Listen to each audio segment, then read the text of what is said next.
In the previous decade, we've had a few standout Oscar shockers. There was Olivia Colman beating out Glenn Close for Best Actress in 2019.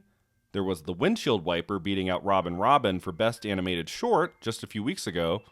There, of course, was the La La Land Moonlight debacle in 2017. But my favorite shocker of the last 10 years at the Academy Awards might be this one. My favorite film of 2015, Ex Machina, beating out two likelier victors for Best Visual Effects, Mad Max Fury Road and Star Wars The Force Awakens. Both Mad Max Fury Road and Star Wars The Force Awakens were hugely popular big-budget studio releases, Mad Max Fury Road costing $150 million and Star Wars The Force Awakens costing $245 million. Ex Machina, on the other hand, was an indie release through A24 that cost a mere $15 million. So how did such a tiny film beat out these behemoth releases for an Academy Award? In this video, I'm going to talk about the Best Visual Effects category at the 2016 Oscars and discuss how Alex Garland Ex Machina managed a shocker win. Outside of the visual effects category, there weren't really any surprises at the 88th Academy Awards. Leonardo DiCaprio finally won his overdue Oscar trophy, Inside Out took Best Animated Feature, as expected, Spotlight became the consensus pick for Best Picture over The Revenant and Mad Max Fury Road. You could argue Best Supporting Actor was a bit of a surprise, Mark Rylance winning over the presumed frontrunner Sylvester Stallone, but there really was nothing that stumped the Oscar pundits quite like Ex Machina's shocker win in the visual effects category. How did this small science fiction movie, released earlier in the year and only nominated for 2 Oscars total, the other in the Best Original Screenplay category, take this award? First, let's discuss the nominees, which all genuinely had a chance of winning in this category. I would argue the one that had the least chance of a victory here was The Revenant, despite that bear attack scene that was one of the most astonishing visual effects in any 2015 release.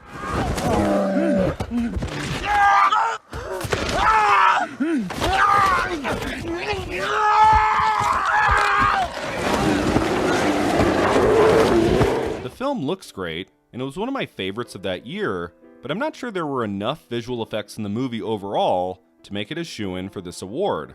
The film instead won in the categories it should have, like Best Actor for DiCaprio, Best Director for Alejandro G. Inarritu, and Best Cinematography for Emmanuel Lubezki, his third win in this category in a row after Gravity and Birdman.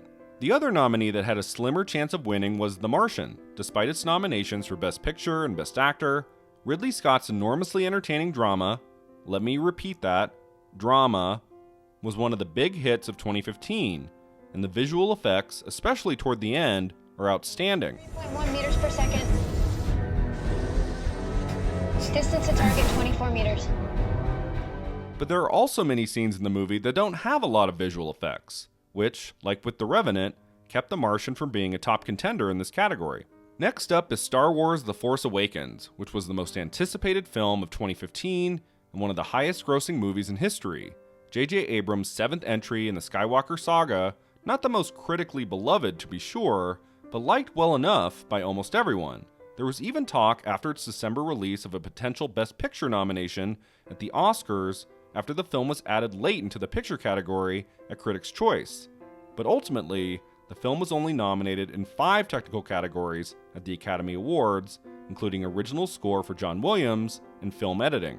Of its 5 nominations, the one that looked like the biggest sure thing was Visual Effects. Say what you want about Episode 7, the effects are outstanding all the way through, the chase scene's spectacular, the mix of practical and computer-generated effects always seamless.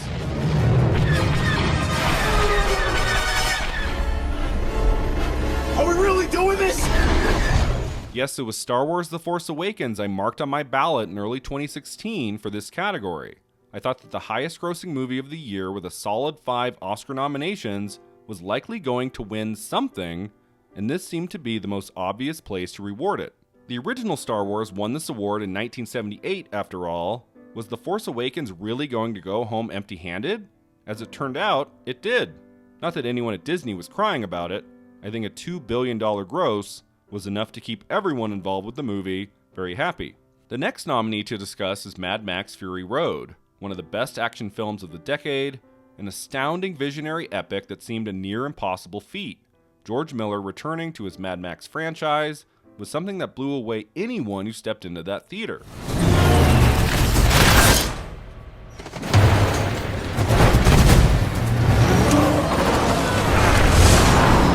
As incredible as the movie is, the one place I didn't think it would win was Best Visual Effects. In its 10 Oscar nominations, a remarkable amount for an action film released the previous May, I thought it would rack up wins in other technical categories like costume design, makeup and hairstyling, and sound, which it did, but so much of Mad Max Fury Road feels so real, like you're watching the real thing they shot on set that very day, that I thought visual effects would go to a different film, which, again, it did. But the victory in this category didn't go to Star Wars The Force Awakens, it went to Ex Machina, the film I considered the least likely to win in the category. It was a smaller movie than the rest, it didn't have the major backing of an awards campaign like the rest, it had the fewest number of nominations of the 5 films nominated, and it came out the earliest in the year, way back in April 2015. What would you like to know? Whatever comes into your head. Well, you already know my name. And you can see that I'm a machine. This to me was one of those just happy to be there nominees with no chance in hell of actually winning. So how did Ex Machina do it? How did it beat out particularly Star Wars The Force Awakens and Mad Max Fury Road to win Best Visual Effects at the Academy Awards and leave everyone, including those collecting the trophies on stage, completely stunned? I'm really bad at predicting this, apparently. This is so utterly unexpected. The first reason is that despite its low budget, Ex Machina featured by far some of the most creative visual effects in a 2015 film, ones that more than any other nominee in this category complements the narrative beautifully from beginning to end. Yes, there's no The Martian or Star Wars The Force Awakens without its many visual effects, but there's something about the intimacy of the constant hypnotic and striking visuals we see in Ex Machina. The effects may be subtle at times, but they're always used in a way to enhance the spellbinding narrative, something that can't always be said about the other 4 nominees.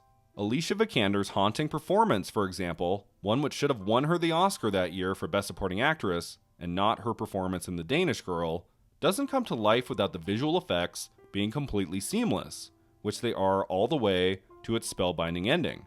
The visual effects are a major character in Ex Machina, and I think enough Academy voters were able to see that. They kept the face real, which is like the main workhorse of an actor, right? Is the face.